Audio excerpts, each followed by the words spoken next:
بسم اللہ الرحمن الرحیم. السلام علیکم, گڈ ایوننگ اینڈ نمسکار ٹو ایوری ون. میں ہوں فخر یوسفزئی اور آپ دیکھ رہے ہیں ڈیبیٹ وتھ فخر.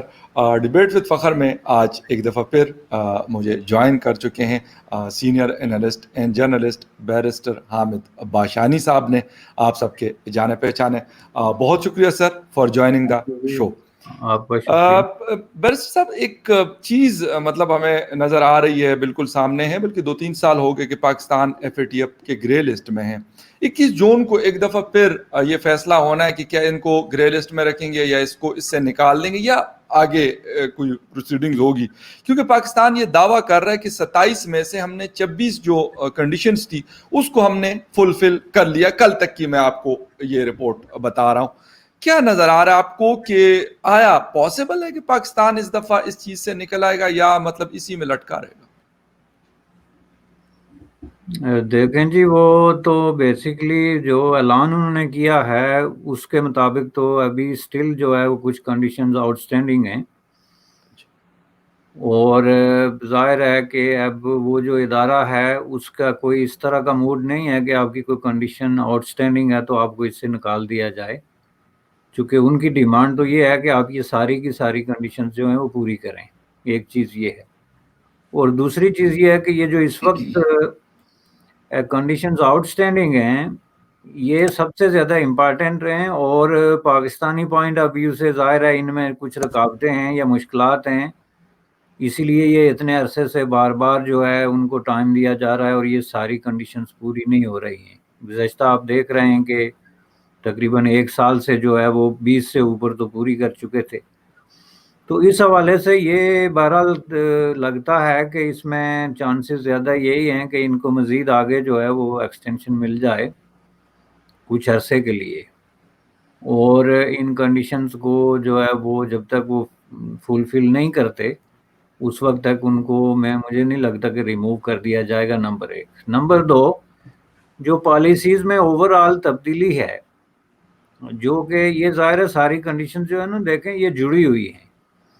اس میں ٹیرر فائنینسنگ ہے, انٹرنیشنل منی لانڈرنگ ہے, جو انٹرنیشنل پروٹوکول ہے بینکنگ کا یا ٹرانسفر آف منی یا ٹرانسفر آف فنڈز اور یہ ساری چیزیں ہیں وہ ہے.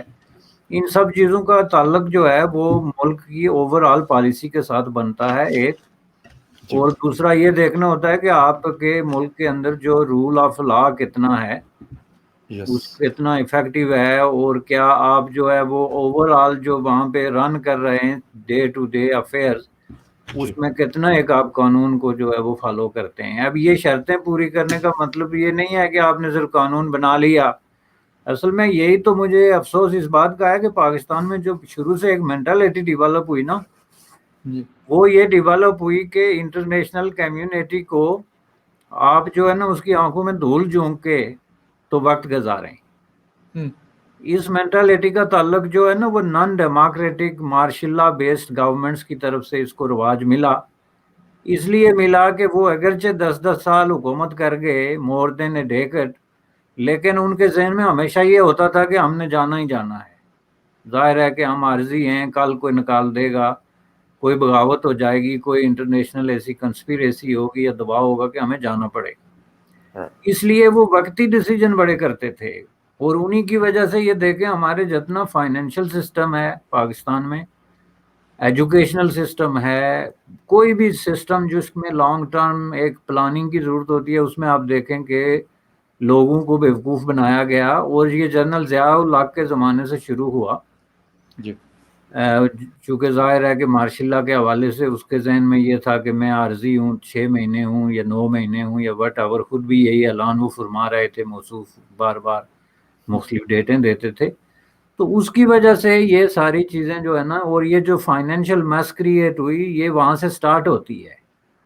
اور یہ جتنا انٹرنیشنل منی لانڈرنگ کا, اسمگلنگ کا, یہ ٹریفکنگ کا, یہ سارے ایشوز وہاں سے سٹارٹ ہوئے. بعد میں یہ ورس سے ورس شکل جو ہے وہ اختیار کرتے گئے. تو اس میں آپ یہ دیکھیں کہ وہ مینٹالٹی ابھی تک پریویل کر رہی ہے کہ ہم لوگوں کو بیوقوف بنا سکتے ہیں. اور اس میں جو دوسرے صاحب تھے جنرل مشرف صاحب, وہ اس حد تک آگے چلے گئے تھے کہ انہوں نے تو جعلی سٹیٹسٹکس جو ہے وہ تیار کر لیے تھے IMF اور ورلڈ بینک کے لیے, جو کہ خود ان کے ماہرین نے تسلیم کیا. کہ ہم نے آرٹیفیشلی انفلیٹ کیے جو اشاریے انڈیکیٹرز ہیں جو شو کرتے ہیں کہ آپ کی اتنی گروتھ ہو گئی قرضہ لینے کے لیے. یہ کیا مینٹالٹی ہے؟ آپ کو یاد دیکھ رہے ہوں گے کہ پشاور میں اگر ایک آدمی کو قرضہ چاہیے تو بینکنگ کی جو کرائٹیریا ہے اس کو وہ بھرنے کے لیے وہ جا کے بہت سارے جعلی ڈاکومنٹس جو ہے بینک اسٹیٹمنٹس کہیں ریفرنس لیٹر یہ چیزیں لے کے فائل بنا کے حاضر ہو جائے گا. ایک مینٹالٹی ڈیولپ ہو گئی کہ جی ہم یہ کر سکتے ہیں. اور یہ مینٹالٹی پرابلم یہ ہے کہ نیشنل لیول پہ جا کے تو پریویل ہو گئی, وائڈ اسپریڈ ہے. یہ کوئی اسکیٹرڈ واقعات نہیں ہے کہ ایک ادھر ہو گیا ادھر ہو گیا, یعنی یہ وے آف لائف بن گیا. تو اس کا ریفلیکشن یہ دیکھ رہے ہیں اور مجھے لگتا ہے کہ یہ بہت سارے جو انہوں نے دیے ہیں جعلی ہیں اس میں یا ویریفائیبل نہیں ہیں. اور یہ مت سمجھیں آپ کہ یہ پاکستانی سے نکل جائے گا تو فار ایور بری ہو جائے گا. دیکھیں جب آپ اس طرح کے کام کرتے ہیں تو 6 مہینے سال بعد پھر وہ کام دوبارہ باہر آتے ہیں. جب منی لانڈرنگ ہوگی اسٹل جو منی لانڈرز ہیں انہوں نے اپنے بزنس بند نہیں کیے. وہ جو ہنڈی والے ہیں جہاں کہیں بھی وہ اسی طرح کنیکٹڈ ہیں اسی طریقے سے وہ پیسے آتے جا رہے ہیں, سب کچھ ہو رہا ہے. بینکنگ میں جو سسٹم ہے بینکنگ کے جو لوپ ہولز ہیں جس کی وجہ سے انٹرنیشنل فائنینشیل سسٹم جو ہے وہ اس کو ایکسیپٹ کرنے کے لیے تیار نہیں ہے. یہ ساری چیزیں تو میں سمجھتا ہوں کہ اس میں جب تک آپ دیانتداری نہیں کرتے, اور یہ میں نے کئی دفعہ عرض کیا کہ یہ جتنی شرائط ہیں 30 کی 30 یہ سب کی سب پاکستان کے عوام کے فائدے میں ہیں, پاکستان کے فائدے میں ہیں. اور یہ بنیادی پری ریکویزٹس ہیں. آپ سمجھ لیں کہ کسی بھی ملک کو ترقی کے لیے یا انٹرنیشنل فائنینشیل سسٹم کے اندر انٹیگریٹی کے ساتھ ان ہونے کے لیے, تو اس میں ان کو پرابلم کیا ہے؟ سر آپ نے کہا کہ اس ساری چیزوں میں عوام کا فائدہ ہے, تو آپ مجھ سے زیادہ بہت اچھے سے آپ جانتے ہیں کہ جس چیز میں عوام کا فائدہ ہوتا ہے وہ پاکستان میں کب ہوتی ہیں. 47 سے لے کے 2021 تک آ جائیں, آپ نے 2 بندوں کے تو نام لے لیے, جنرل مشرف اور جنرل ضیاء. اس کے علاوہ بھی اب کے جو موجود ہیں, ٹھیک ہے وہ ایوان میں نہیں بیٹھے ہوئے لیکن کنٹرول ان کے ہاتھ میں ہے. پھر اس طریقے سے یحییٰ خان اور ایوب خان نے جو کارنامے سر انجام دیے تھے آج تک ہم اس کے مطلب بھگت رہے ہیں. ایک نے جو ہے پاکستان کے 2 ٹکڑے کر لیے اور یہ باقی پتہ نہیں شاید 6 ٹکڑے کرنے کے چکر میں لگے, اور لیکن محب وطن بھی سر وہی ہے, غدار میں اور آپ ہیں اس ساری چیزوں کے باوجود بھی. تو سر وہ تو میرے خیال میں اگر آپ یہ بھی کہتے ہیں کہ فائدہ بھی عوام کا ہوگا اور یہ چیزیں بھی ہوں گے تو دونوں چیزیں سر مجھے تو نہیں لگتا کہ دونوں چیزیں پاسبل ہیں. نہیں, یہ آپ نے بہت اچھا پوائنٹ اٹھایا چونکہ یہ شو کرتا ہے کہ بہت بڑا ایک کنٹراڈکشن ہے عوام کے مفادات میں اور حکمران طبقات کے مفادات میں. حکمران طبقات سے مراد اصل جو حکمران ہیں اس ملک کے, ایک تو ہے نا جو ہاتھی کے دانت ہیں دکھانے کے اور دکھانے کے, اور جو اصل ہیں کھانے کے وہ ہو رہے ہیں. تو وہ جب تضاد ہوگا تو ڈیفینیٹلی آپ کے اپنے جو مفادات کے ساتھ متصادم ہے عوام کا مفاد, تو یہی وجہ ہے کہ اس میں اتنی ڈیلے کی جاتی ہے. ورنہ آپ مجھے یہ بتائیں کہ اس میں اگر آپ نے انٹرنیشنل کمیونٹی کے ساتھ بزنس کرنا ہے, انٹرنیشنل بینکنگ کے ساتھ آپ کی جو فائنینشیل ٹرانزیکشنز ہیں لین دین ہے وہ آپ نے کرنا ہے, آپ نے انٹرنیشنل مارکیٹس کے اندر انٹیگریٹ ہونا ہے, تو آپ اس کے بغیر کیسے ہو سکتے ہیں؟ بالکل, یعنی اسمگلنگ منی لانڈرنگ اور یہ دونوں اکٹھے تو نہیں چل سکتے نا. بالکل. تو اس میں آخر پرابلم کیا تھا ان کو کوئی پوچھے؟ کیا آپ نے دیکھا پاکستان میں یہ جو پارلیمنٹ میں اس پہ اوپن ڈیبیٹ ہوا ہے, جس خفیہ طریقے سے شب خون مار کے انہوں نے اس کے متعلقہ قوانین میں تبدیلیاں کی ہیں, اس کو آپ کسی بھی طریقے سے لیجسلیشن نہیں کہہ سکتے. وہ شب خون ہے, جیسے کوئی چیز لوٹ کے جو ہے وہ کوئی لے جا رہا ہو. تو ان حالات میں this is very disappointing, I can tell you. اور اس سے کیا فرق پڑتا ہے؟ آپ لوگوں نے نظریں لگائی ہوئی ہیں جی FATF سے نکلے گا یا داخل ہوگا, اس سے فرق کیا پڑے گا؟ سوال تو یہ ہے کہ جب تک آپ کے ساری جو یہ ایکٹیویٹیز ہیں سرگرمیاں ہیں یہ چیزیں بدلتی نہیں ہیں تو اس وقت تک کچھ نہیں ہوتا. یہ سارا وہی ہے, آئی واش ہے اور ایک فراجولنٹ قسم کا بیہیویئر ہے جس کو یوز کر کے تو آپ وقتی طور پہ ایک مسائل سے نکل گئے اور پھر دوبارہ پھنس جائیں گے 3 مہینے بعد. بالکل بالکل سر. اور ایک چھوٹی سی سر ایڈ کرتا چلوں کہ جس طریقے سے ہمارے پاپا جانز والے صاحب ہیں تو ان کے $100 ملین بھی تو کسی طریقے سے گئے ہوں گے نا. انہوں نے کون سا بینک کے تھرو بھجوانا ہوتا ہے, تو لازمی سی بات ہے پھر ان کے راستے بھی تو بند ہوں گے. اگر جو آپ بات کر رہے ہیں پھر ان کی انویسٹمنٹ ہے تو نہیں ہو سکتی نا. ان کے لیے شاید مسئلہ ہونے کی وجہ سے یا ان کو جو سپورٹ کرتے ہیں مختلف جگہوں پہ, پھر ان کو وہ کیسے بھیجیں گے اگر یہ ساری چیزیں کلیئر کر لیں جو بقول آپ کے ہیں. لیکن خیر آپ نے بات کر لی. یہی اصل میں میرے سوال کا جواب بھی ہے, جو میں نے سوال اٹھایا تھا نا کہ یہ کیوں نہیں کرتے, اس کا جواب یہ ہے کہ ان کی بغل میں جو لوگ بیٹھے ہیں یا ان کی پناہ میں, شیلٹر میں, ان کے ارد گرد جو لوگ گھوم رہے ہیں, ان کے مفادات دیکھیں. اب یہی بات آپ نے بہت اچھی مثال دی کہ یہ کیسے ہوتا. اگر فائنینشیل سسٹم جو ہے وہ کنٹرول میں ہوتا تو ظاہر آپ بینک کے تھرو پیسے ٹرانسفر کرتے تو ہر چیز ریکٹ پہ آ جاتی نا, تو پھر کوئی بھی عدالت, کوئی بھی ادارہ آپ سے پوچھ سکتا تھا کہ پیسے کہاں سے آئے, کہاں گئے.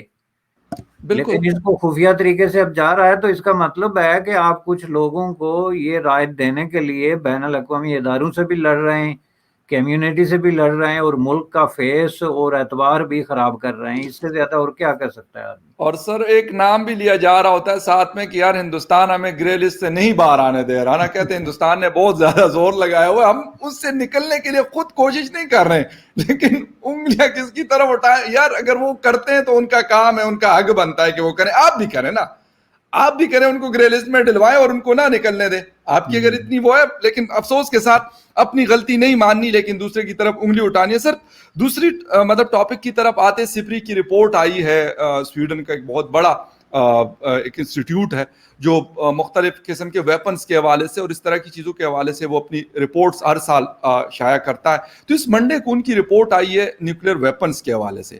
انہوں نے کہا کہ پاکستان اس وقت بھی ہندوستان سے زیادہ نیوکلیر ویپنز رکھ رہا ہے, یعنی ہندوستان کے پاس 156 ہیں, پاکستان کے پاس 165 ہے, اور چائنا کے پاس 350 ہے.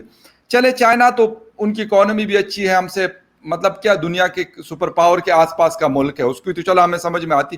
سر پاکستان کیوں, مطلب ہم نہ اپنی اکانومی آئی ایم ایف سے منتیں کر کے ہم قرضے لیتے ہیں, مطلب انفلیشن ہمارے پاس 15% ہے, مطلب ہر کون سا مسئلہ ہے کہ جو نہیں ہے. اس گرمیوں میں سخت گرمی 45 کا ٹمپریچر ہے, پراپر لوڈ شیڈنگ دبا کے ہو رہی ہے پورے پاکستان میں. تو یہ ساری چیزوں کے باوجود ہم لگے ہوئے کہ یار ہمارے پاس جو ہے مطلب نیوکلیر پاور ہے اور ہم نے اس اسلحے کو بہت بڑھانے, کیا مطلب دکھانا چاہتے ہیں دنیا کو؟ سر دیکھیں جی, میں آپ کو اس میں بتاتا ہوں کہ گزشتہ 20-25 سال سے جب سے میں یہ اس طرح کی رپورٹیں پڑھ رہا ہوں, ریگولرلی پڑھ رہا ہوں, جی, جب سے مجھے ایکسیس ہوئی ہے انٹرنیشنل میڈیا یا ان چیزوں پہ, جی, تو میں نے آج تک ایک رپورٹ بھی ایسی نہیں دیکھی انٹرنیشنل یہ جو رپورٹیں آتی ہیں کہ جن میں سے کوئی رپورٹ کسی حوالے سے ایسی ہو کہ جس کو آپ پاکستانی عوام کے لیے کوئی خوشخبری قرار دے سکیں.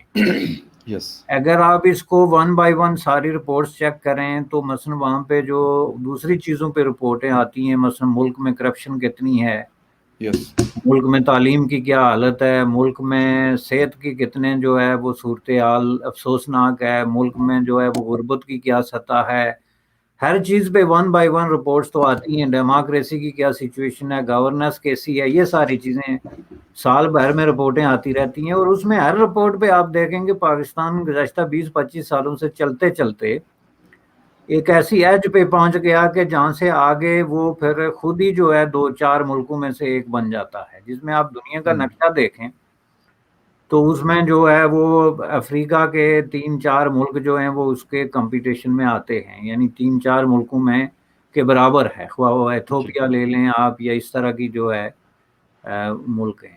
تو کمبوڈیا وغیرہ ہو گئے. جی, اور اس میں کیا ہوا کہ پاکستان کا اب ایٹیچیوڈ جو ہے نا وہ ایک ایسے نالائق بچے کی طرح ہو گیا نا. وہ اسکول میں آپ کو یاد ہوگا کہ کچھ بچے ہوتے ہیں جو ہر سبجیکٹ میں فیل ہوتے ہیں, ہر بات پہ ان کو سرزنش ہوتی ہے ٹیچر کی, تو وہ آہستہ آہستہ اتنے اس کے وہ ہو جاتے ہیں نا کہ ان کو کوئی پرواہ نہیں ہوتی. نہیں سر, ان کو پھر کلاس کا بادشاہ بھی بنا دیا جاتا ہے کہ پاکستان وہ والا بادشاہ تو نہیں بن گیا دنیا کا, کہ یار چھوڑ دو اس کو, یہ وہ والا بادشاہ, اس کو ہم نے کچھ نہیں پوچھنا ہی نہیں ہے, دفع کرو اس کو.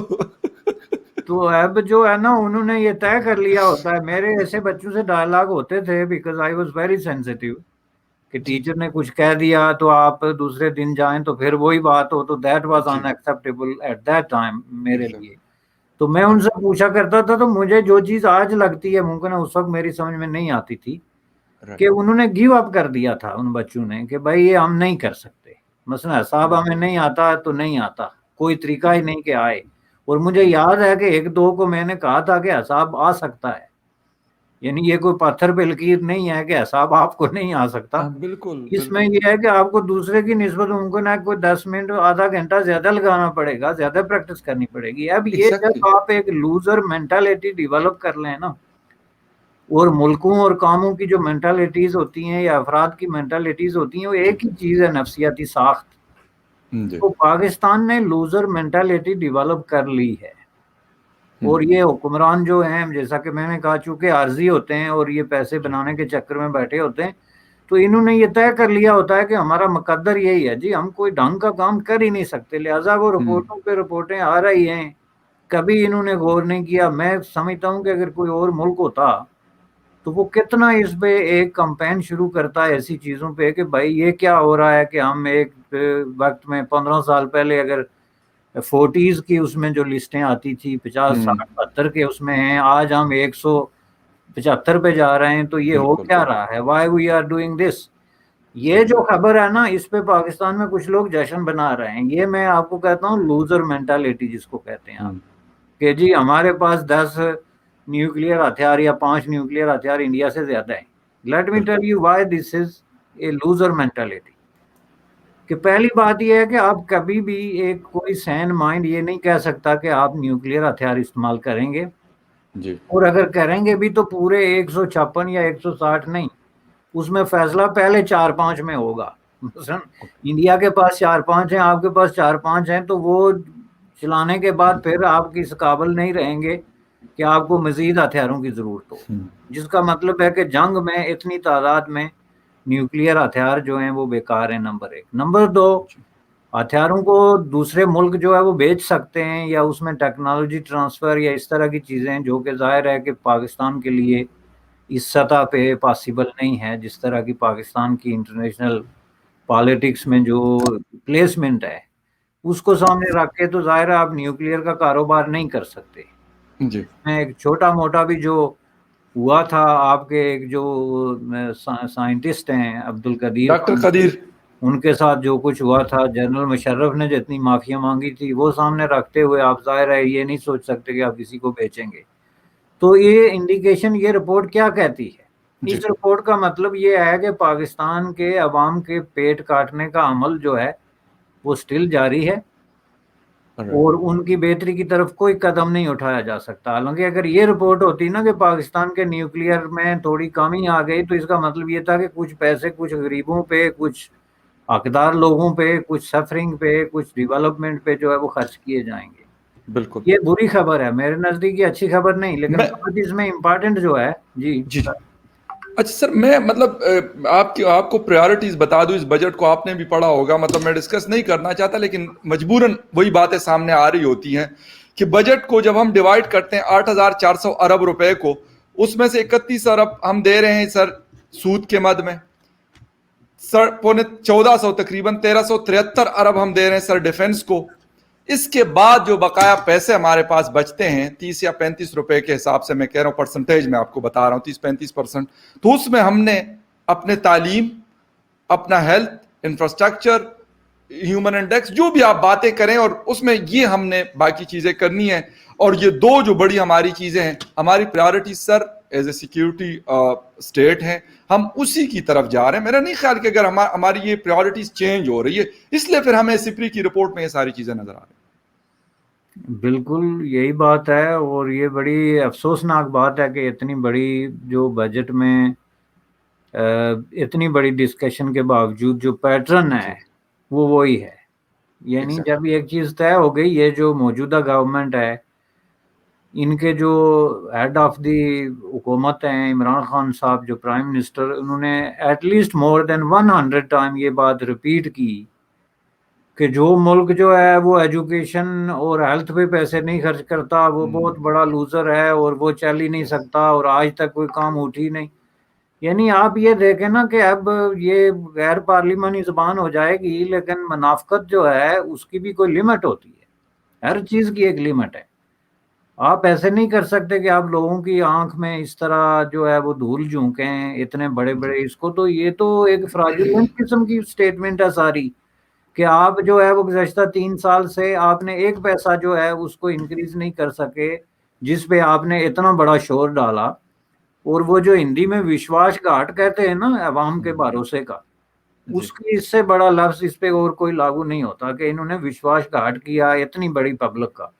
اور پبلک کا بھی یہ پرابلم ہے، ان کے پہ علیحدہ بات کریں گے چلیں کہ وہ خود جی ہی جان بوجھ کے کراتے ہیں اس طرح کے جو ہیں کام. لیکن یہ بہت بڑی جو ہے نا، میں سمجھتا ہوں کہ ایک دھوکہ دہی کا عمل ہے، بددیانتی کا عمل ہے کہ جب آپ جی کو پتا ہو، چلو ہم مانتے ہیں کہ جو ہماری کچھ سکسیسو جو گورنمنٹس ہیں جو اس طرح کی، ان کو ممکن ہے اتنا وہ گریویٹی آف سچویشن کا نہیں پتا جی کہ چلیں جی کوئی ملٹری جنرلز ہیں یا فوج ہے تو ان کے اندر ایک مینٹالٹی ہے کہ ہمارا ڈیفنس جو ہے وہ اس پہ زیادہ ہے. لیکن جب جی آپ ایک پروگرام ہی ایسا لے کے آتے ہیں، اور انہوں نے یہ بھی کہا تھا کہ ہم جو ہے وہ ڈیفنس بجٹ جو ہے اس کو ریڈیوس کریں گے، تو میں سمجھتا ہوں کہ یہ اب مایوسی کی اینڈ ہے جی. جب آپ لوگوں کو اتنے زیادہ سبز باغ دکھا کے تو پھر ان کو ڈچ کرتے ہیں آپ، تو وہ بڑی بڑی افسوسناک قسم کی جو ہے نا سر سچویشن ہے آپ کے.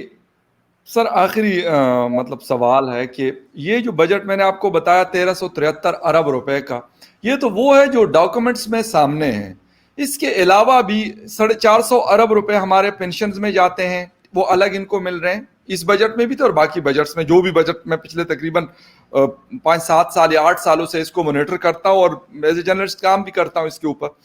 سر اس کے علاوہ ان کے اور بھی بہت سارے بجٹس ہوتے ہیں، یہ کبھی 300 ارب مانگ لیتے ہیں، کبھی یہ 200 ارب مانگ لیتے ہیں. اور وہ اسحاق ڈار صاحب نے ابھی ریسنٹلی میرا خیال طلعت حسین صاحب کے ساتھ ایک انٹرویو میں بھی انہوں نے یہ بات کہی کہ ہمیں نکالا اسی لیے گیا تھا کہ ہم نے اس بات کو ماننے سے انکار کر دیا. ہم نے ان کو کہا کہ یہ اب نہیں ہو سکتا، ہم نے آپ کو ایک پیسے دے دیے، 10 روپے ہم نے آپ نے مانگے، ہم نے آپ کو 10 دے دیے. اب یہ نہیں کہ آپ کہیں کہ بھائی 5 مجھے اور دے دو، پھر اس کے بعد 3 روپے مجھے اور دے دو، اور سال ابھی پورا پڑا ہوا.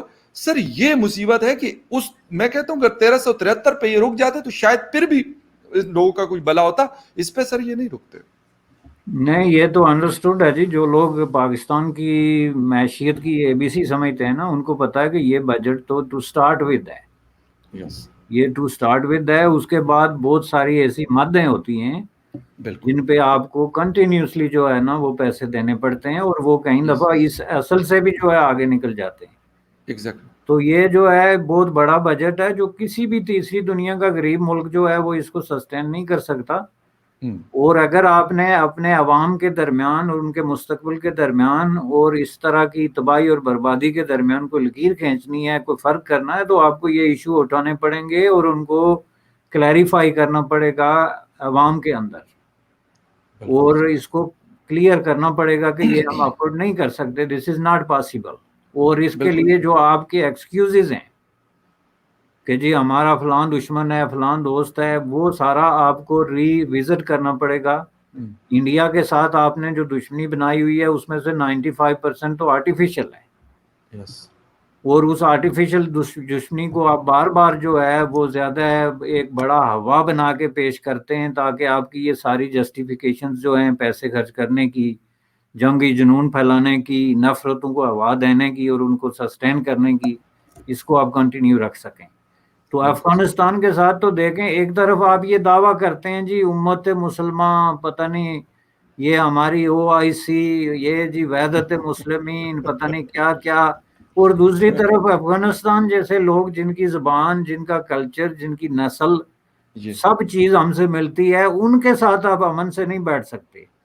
تو آپ ہمیں یہ بتائیں کہ آپ دنیا میں کیا کریں گے. ذرا پاکستان کے نقشے پہ دیکھیں آپ جی کہ افغانستان ہے، ایران ہے اور انڈیا ہے، تو ان کے ساتھ آپ کی چائنا تو آپ کا نیبر نہیں ہے، بیچ میں گلگت بلتستان کا 28,000 اسکوائر کلومیٹر ایریا جو ہے وہ ہے. تو آپ کے یہ جو 3 امیجیٹ نیبر ہیں، ان کے ساتھ آپ اپنے تعلقات کی فائلیں تو کھول کے دیکھیں. اور یہی وہ موقع ہوتا ہے جب لوگ کہتے ہیں کہ there is something wrong with you sir, with you not with them. چونکہ ود یو کا مطلب یہ ہے کہ آپ اپنے ارد، جب سب کے ساتھ آپ کا یہ حالت ہے تو اس کا مطلب ہے کہ there is something wrong with you. اب یہ بات جب آپ کریں گے تو تب جا کے بات کلیئر ہوگی کہ یہ پیسے کہاں جا رہے ہیں، کیوں ضائع کیے جا رہے ہیں، لوگوں کے پیٹ کاٹ کے اور ان کے منہ سے نوالا چھین کے. آپ اس طرح جو ہے اللہ تلالہ میں اس کو کہوں گا، چونکہ اس کا کوئی یوز نہیں ہے. آپ افغانستان سے نہیں لڑ سکتے. اب میں آپ کو بتا دوں ایک نیا وقت ایسا آنے والا ہے جب وہاں پہ اگر طالبان آگے یہ ان کے آگے گھٹنے ٹیک دیں گے اور یہ بالکل جناب جو ہے ان کے آگے پیچھے پھریں گے جی کہ آپ سے بہتر لوگ تو کوئی ہو ہی نہیں سکتے تھے. ایسے ان کی سیاست یہ ہے کہ یہ جو گورنمنٹ وہاں پہ انسٹال ہوئی ہے اس کے ارد گرد گھوم رہے ہیں کہ ممکن ہے اس کو. یہ جب آپ کی پالیسی ہو جو کہ کلو لیس پالیسی جس کو کہتے ہیں کہ آپ حالات کے رحم و کرم پہ ملک کو چھوڑ دیں, اپنے آپ کو چھوڑ دیں, آپ کی وزارت خارجہ جو ہے پتہ نہیں کن کن عیاشیوں میں وہ لوگ لگے رہتے ہیں تو ان کو خبر ہی نہیں دنیا میں تبدیلیاں کیا آ رہی ہیں. تو ان حالات میں یہی ہوگا جو ہو رہا ہے اور یہ بڑی افسوسناک بات ہے. بالکل سر, آپ نے آخر میں افغانستان کی بات بھی کر لی, کسی اور ٹائم اس پہ ہم شو بھی کریں گے. اب تو خیر جو طالبان ہیں انہوں نے باقاعدہ اناؤنسمنٹس کی ہیں گورنرز کی. بنو کے لیے اپنا گورنر انہوں نے مقرر کیا ہے, ڈی آئی خان کے لیے کیا, پشاور کے لیے کیا, سوات کے لیے کیا, خیبر پختونخوا کے تقریباً 6 علاقوں کے لیے انہوں نے اپنے گورنرز اناؤنس کیے ہوئے ہیں کہ اس علاقوں میں یہ لوگ ہمارے جو ہیں یہ ہمارے گورنر ہیں. اور مطلب اس کا مطلب یہ ہے کہ وہ لوگ دوبارہ سے آ رہے ہیں. کس کے سپورٹ سے آ رہے ہیں وہ میرے خیال میں کسی اور ٹائم اس پہ ہم ڈسکشن کریں گے کیونکہ چیزیں اب دنیا کے سامنے کھل رہی ہیں. Thank you very much sir for joining the show and thank you very much viewers for watching debate with فخر یوسف زئی. Take care.